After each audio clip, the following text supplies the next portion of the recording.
Olá, meu nome é Cleilton Amaral, professor de Geografia, e você que está se preparando para fazer o Enem ou um outro concurso, fica atento para a nossa aula de hoje que vamos tratar sobre cartografia. E peço que você fique até o final, porque terão algumas dicas muito importantes que você poderá vê-las na hora da sua prova. Então vamos iniciar com o conceito de cartografia. Olha só! A cartografia, como sabemos, é a área do conhecimento responsável pela elaboração e estudo dos mapas e representações cartográficas em geral, incluindo plantas, croquis e cartas gráficas. Você pode ver aí, nós temos o exemplo aí do mapa mundi, de uma planta, de uma casa e também de um croquis. Cada um deles nós vamos ver um exemplo de que maneira ele se aplica na vida real. Mas antes disso, eu quero passar para vocês uma dica muito importante. Presta atenção nela. Ao se preparar para resolver os exercícios de cartografia, da qual é o nosso tema principal, a dica é que você analise bem os elementos do mapa, como legenda, título, fontes e contexto. Olha só esse detalhe aí. O mapa é uma linguagem igual a de um texto, você precisa interpretar bem. Se você não interpretar bem, você não consegue responder a questão a respeito de cartografia. Só que em alguns casos, isso pode ser até uma interpretação um pouco mais difícil, segundo a especialista Cristina que deu essa dica prática para nós. Beleza então? Se você gostou, guarde isso aí que vai servir para você. Vamos seguir em frente. Conceito de cartografia ligado ao mapa.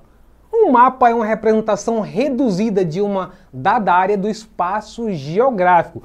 Quando você olha, por exemplo, esse mapa do estado do Acre, por que ele diz que é apenas uma representação reduzida? Porque toda a área territorial do estado do Acre não caberia no seu caderno ou numa folha de papel qualquer que você quisesse colocá-lo. Por isso diz que é uma representação reduzida. Mas também temos o caso dos mapas temáticos. Muitas vezes, quando estamos pesquisando determinado assunto, você vai encontrar então um mapa temático só da hidrografia, um mapa temático da agricultura, da pecuária, um mapa temático sobre cultura. Então, quando você encontra esse tipo de mapa específico, então ele é chamado de mapa temático. Então isso fica fácil de você entender. São temas que são abordados de maneira específica. Um mapa sobre economia, sobre outros assuntos que vão ser detalhados ali naquele mapa com suas devidas legendas. Na sequência nós temos a seguinte situação.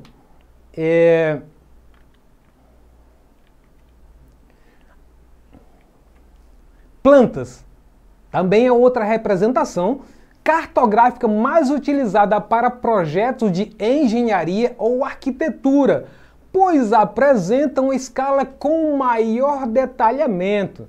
Então, isso aí é importante quando a gente coloca a questão de planta, a gente quando fala de representação cartográfica, porque até quando estamos conversando você pode dizer assim, tu tá onde? Se você disser, eu estou no meu bairro, às vezes você responde assim.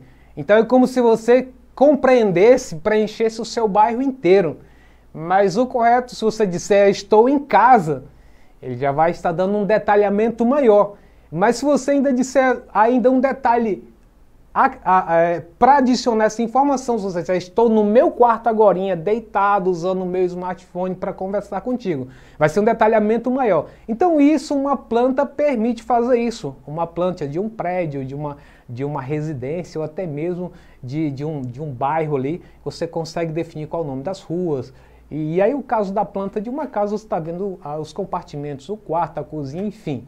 Então ela tem essa representação cartográfica porque ela consegue ter um maior detalhamento. Então, na sequência, nós temos o croquis. É o esboço cartográfico de uma determinada área, ou em outras palavras, um mapa produzido sem escala e sem os procedimentos padrões. Quando você olha essa imagem que foi passada agora, quem de nós não já fez um croquis na vida? Às vezes a pessoa quer saber onde é que é, antes de existir essa questão do GPS, de você usar o seu celular para dar a localização exata, você tinha que fazer o desenho, né? Tem aquela brincadeira, precisa desenhar? A gente tinha que fazer isso. Então espera aí só um pouquinho.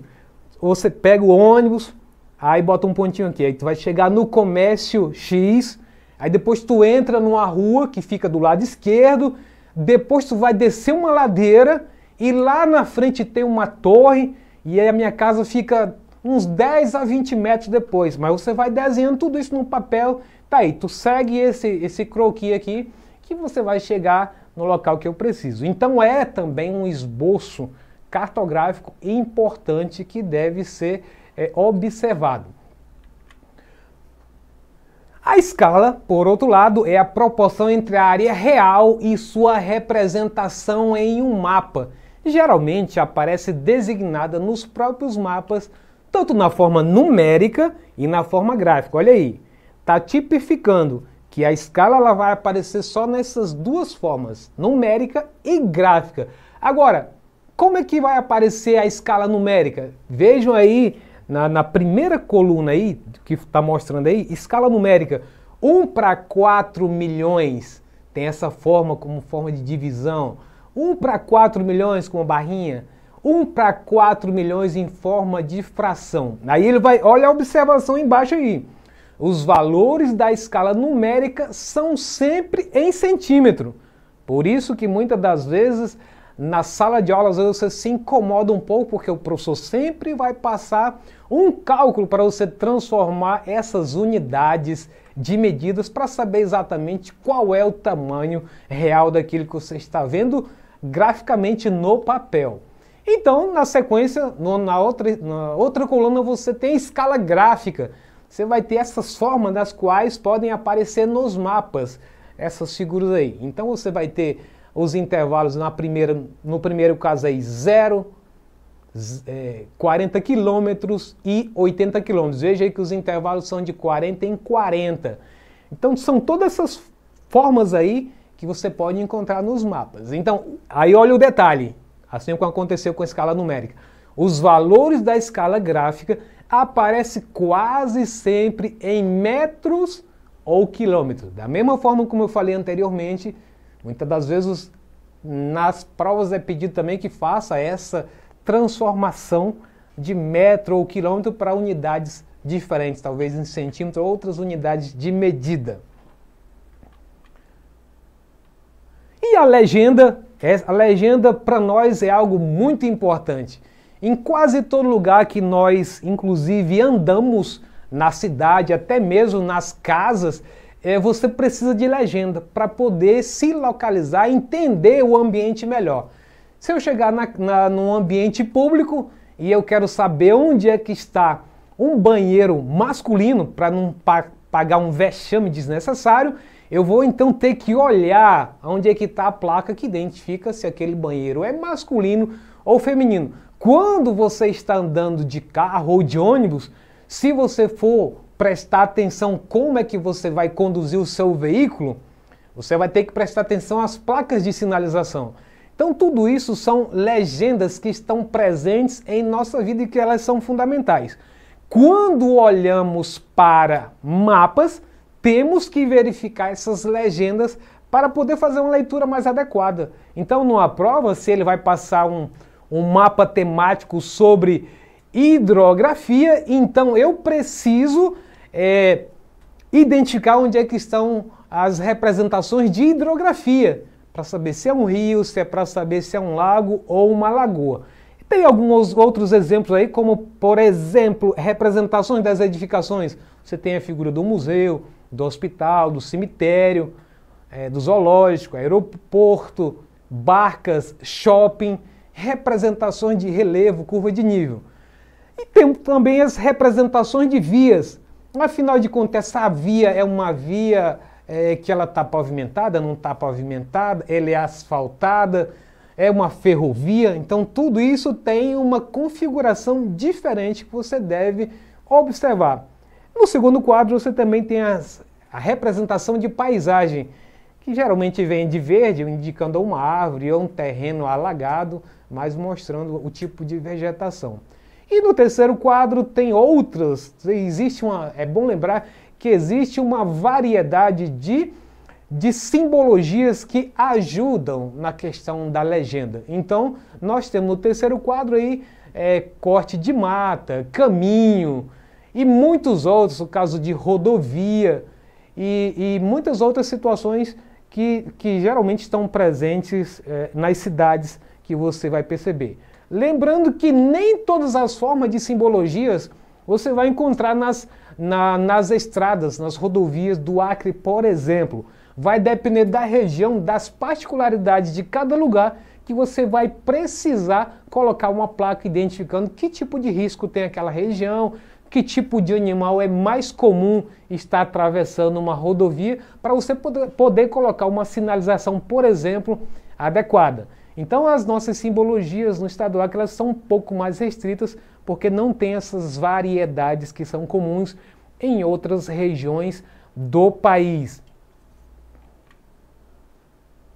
Quanto às projeções cartográficas, também existe uma variedade de projeções, mas é importante lembrar que existem aquelas que são as mais utilizadas.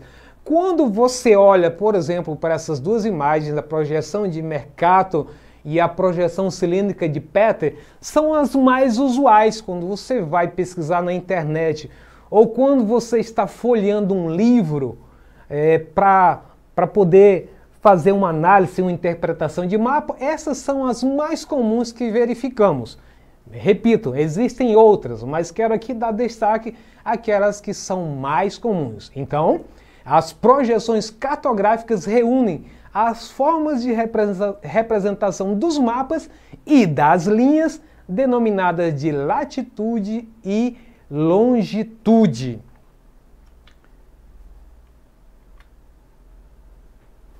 Temos aí a projeção de Hobson, é uma outra que aqui e acolá vemos também ela nesse formato aí, e também a projeção azimutal, que é uma projeção plana polar. Por que plana polar? Porque ela costuma fazer apenas um recorte das áreas polares para ter então a projeção a partir delas. Então é bom a gente levar em consideração que quando nós estamos falando sobre projeções, é como se eu pegar um data show. O que eu estou projetando de imagem para mim poder interpretar? Eu joguei uma imagem na parede, então isso é uma projeção. Então, o que é uma projeção usando os mapas? Então, aí na azimutal eu estou usando uma projeção para identificar as áreas que são polares e aquilo que está próximo dela. Então, a perspectiva usada aí é a partir dos polos. Quando você vê uma área que dá ênfase para a questão da Europa, então a minha perspectiva, a minha projeção do meu mapa está relacionado ao contexto da Europa ou um contexto eurocêntrico, que a Europa é o centro do mundo, como sempre se posicionou assim. Então isso é importante a gente ressaltar. E aí, mais uma dica importante para você observar, levando-se em consideração as projeções cartográficas. As projeções mais frequentes são as de Petter, que é cilíndrica e mantém a proporção das áreas. Presta bem atenção nesse detalhe. Mantém a proporção das áreas representadas, ou seja, nesse caso, essa de Petter não vai ocorrer distorção da área, porque ele está dizendo que mantém a proporção das áreas. E a de Mercator, classificada como conforme, olha, coloquei um destaque, como conforme, ou seja, ela conserva a área dos continentes. Se ele é de 150 mil quilômetros quadrados, ele vai manter o tamanho da área, mas altera a forma de sua área, entende? Então, Ele pode até colocar ela descaracterizada, apenas mantendo a ideia do continente, mas as suas formas elas podem sofrer alterações. Portanto, dividindo o planeta em 24 áreas e 12 paralelos, igualmente distribuídas sobre a representação da Terra. Agora vamos ver sobre orientação. Orientação é algo, como foi dito anteriormente, algo muito importante para nós, porque para todo lugar que andamos, queremos ir ou queremos voltar, a gente precisa de orientação. Você pode até dizer, professor, para que adianta eu estudar isso se hoje eu tenho no meu smartphone um GPS que eu posso me identificar em qualquer situação? Vocês já prestaram atenção que algumas vezes já sempre sai nos noticiários que alguém foi passear na floresta e se perdeu? Em algum parque público e se perdeu? Então, é bem provável que nesses locais onde estiveram, mesmo que o celular estivesse em seu bolso, em sua mão, talvez perdeu a sintonia de frequência do GPS ou até mesmo descarregou. Aí eu te pergunto, nessa hora em que a tecnologia não está presente, como é que você vai fazer para sair de uma enrascada dessa? Se talvez você nem tem nenhuma técnica apurada de sobrevivência.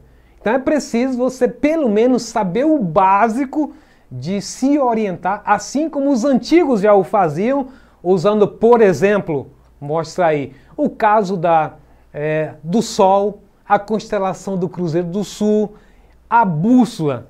Entretanto, para utilizar qualquer um deles, é preciso conhecer os pontos cardeais que são a base desses meios de comunicação. Entretanto, para utilizar qualquer um deles, é preciso conhecer os pontos cardeais que são a base desses meios de orientação. Quem diria, né? Um meio de orientação que desde que a gente começou a estudar na escola, a gente usa esse procedimento, né? O professor diz, olha, vamos aqui para a parte externa da escola para a gente fazer um teste de orientação. Abra os braços, para cá é o norte, para trás é o sul e daí por diante. E vejam que esse instrumento de se orientar ainda continua sendo válido. E aí responde aquela questão que eu falei para vocês. Se você não souber pelo menos isso, pelo menos de onde você saiu, onde nasceu o sol, para você se orientar, se você se perder, é muito difícil mesmo. Aí você vai ter que usar outras técnicas que talvez você precise estudar mais um pouco. Onde é que estão as áreas de depressão para você seguir o curso dos rios, o curso dos igarapés? Onde é que está a parte de limo das plantas, onde o sol não tem contato para você poder se orientar pelo sol? São coisas que os escoteiros mirins têm facilidade. E aí o GPS, que é uma evolução da modernidade da orientação, é basicamente um sistema de posicionamento proporcionado por satélite. E aí, olha o detalhe, vai ver como a orientação está na nossa vida. O Google Maps utiliza o GPS, o Waze utiliza, o Uber também. O sistema de GPS consegue, através da comunicação entre os satélites em órbita e um aparelho receptor na Terra, para obter essas informações, enviar dados de posição geográfica, latitude, longitude e altitude. E aí, dependendo de quando foi obtido essas informações, se elas são dados que foram obtidos muito para trás, é possível, inclusive, que esse tipo de instrumento, esse tipo de localizador que você está utilizando, você nem consiga chegar exatamente onde você quer, porque falta algumas atualizações. Às vezes as empresas fogem desse tipo de localizadores mais modernos porque pagam um custo muito alto e alguns, inclusive motoristas de aplicativos, reclamam de certos localizadores porque eles não dão a precisão exata. Às vezes a rua é numa outra quadra e vai para outra direção. Então, quem paga mais caro consegue ter um aplicativo com uma localização mais eficiente. Quanto à hipissometria, também chamada de altimetria, é o sistema de medição e representação das altitudes de um determinado ambiente e suas formas de relevo. Gente, um detalhe, até o momento nós estamos falando sobre os conceitos mais usados dentro da cartografia, para você talvez não pensar de que ele está falando mesmo. Estamos falando de conceitos mais comuns pertencentes à cartografia. Então, portanto, o mapa de hipissométrico ou altimétrico é um mapa que define por meio das cores e tons as diferenças de altitude em uma determinada região. Se você olhar esse morro aí, ou montanha, se você desejar, você vai ver que ela tem altimetria, esse é o principal elemento dela, porque estamos falando de altura. E aí, cada linha dessa refere-se à altura em relação ao nível do mar, né? Qual é a altimetria dessa montanha em relação ao nível do mar? Então você vai perceber aí 0, 20, 40, 60, 80, 100, 120, 140, 160 no topo. Então quando você faz uma curva de nível, você vai verificar aqui na parte do meio, onde tem 160, que é uma coloração mais escura, às vezes um vermelho, aí vai diluindo para um laranja, um amarelo. Então quanto mais escuro, vai identificar que a altimetria desse lugar é elevada.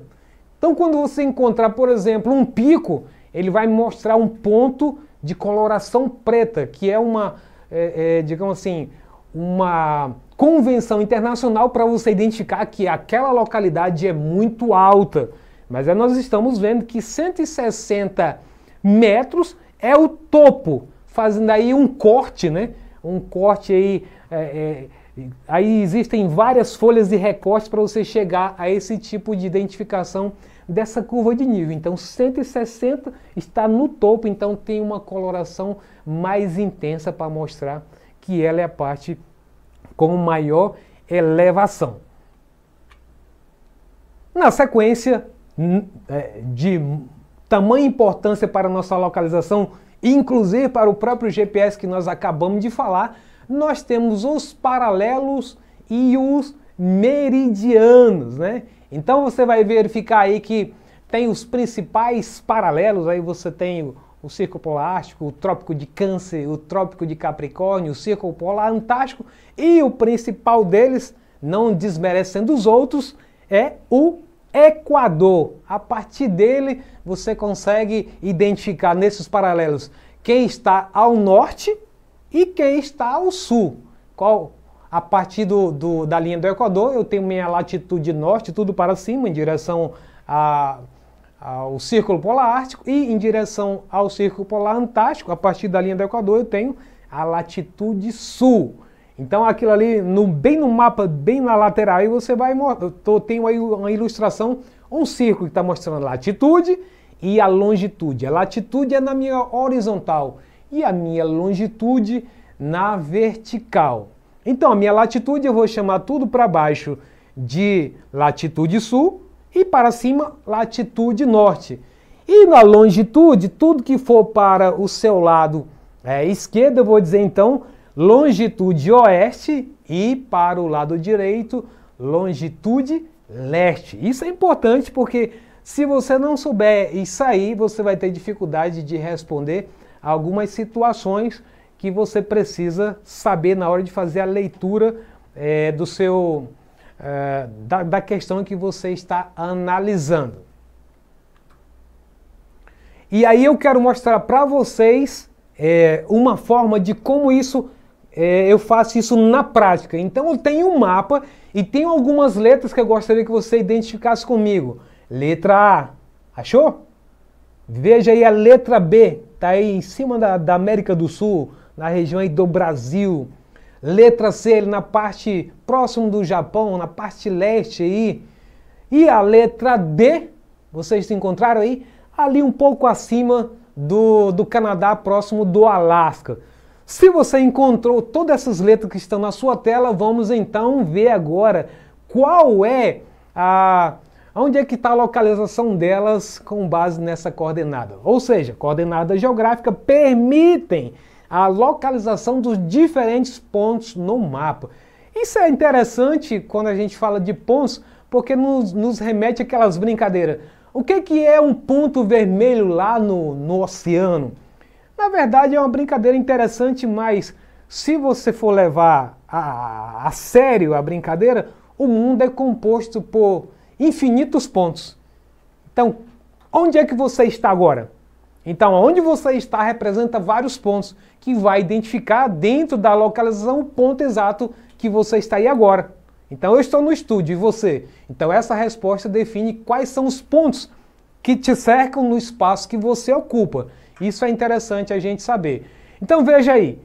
O ponto A, ele está me mostrando aí que, tratando-se de latitude, o ponto A, você traçando a linha, está em 50 graus de latitude sul. Porque o A está abaixo da linha do Equador. E como eu falei para vocês, está na latitude sul, tudo que está abaixo da linha do Equador. E o que está acima, latitude norte.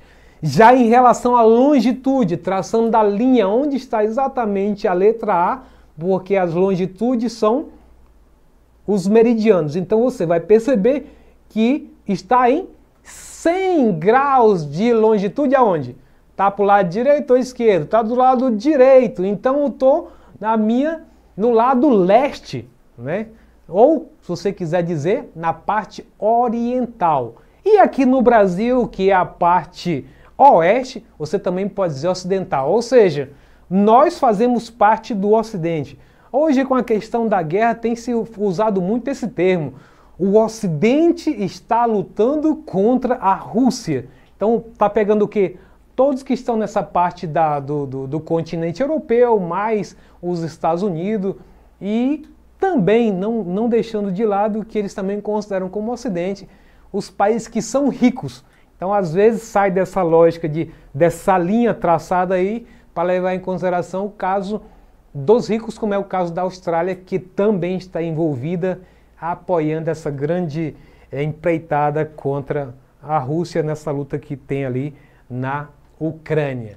E aí, em letra B, você vai perceber que está a 20 graus de latitude sul, e você olhando qual é o meridiano que corresponde onde está a letra B, vai mostrar que tem 60 graus de longitude oeste. Então depois você dá uma congelada aí e dá um zoom para você poder olhar direitinho como é que faz essa identificação. Porque se aparecer um mapa desse, como já apareceu em outras ocasiões, você vai conseguir fazer o discernimento de maneira mais assertiva.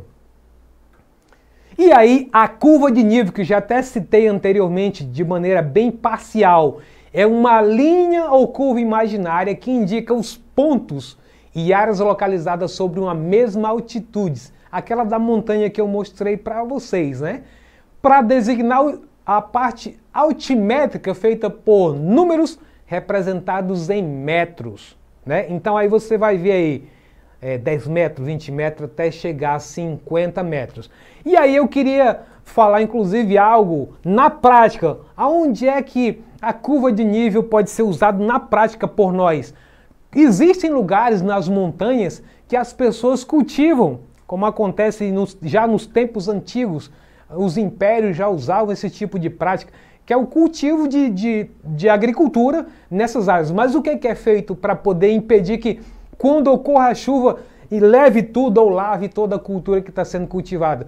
São feitas curvas de níveis, ou seja, degraus na montanha até chegar a um nível onde tem já o solo que está desgastado, que é possível cultivar, e, portanto, cada degrau vai quebrando a força da água e, portanto, impede que toda a produção que está sendo cultivada ali seja perdida. Então, a curva de nível ela tem essa praticidade também para o setor agrícola.